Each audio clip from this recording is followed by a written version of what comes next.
Mukabat sa 2,633 farmer beneficiaries sa entero lalawigan sa Davao de Oro ang gilaumang makadawat kini sa Rice Competitiveness and Enhancement Fund, Rice Farmers Financial Assistance pinagi sa Department of Agriculture Regional Office o sa Davao de Oro Local Government Unit nga mokostar kinig 13 million pesos. Mientras laing 2,123 ka mga magbabaol modawat kini sa fuel discount nga mo total kinig 6 million pesos nga gikatakdang i-release sugod May 13 to 17 ning tuiga. Ang mga benepisyaryong mag-uuma nagikan kini sa mga musunod nga munisipalidad: Compostela, Moncayo, Laak, Nabunturan o Montevista. Mapasalamaton ang liderato sa kagamhanang probinsyal sa Davao de Oro ngadto kang President Ferdinand Marcos Jr.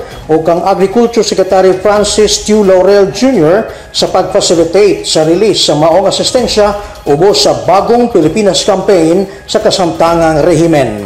Una nini, subling gimando ni Marcos ang pag-prioritize sa agrikultura sa target ng Pilipinas mamahimong sunod nga major coconut exporter sa entero kalibutan kontra sa Indonesia nga mo'y number 1 karon.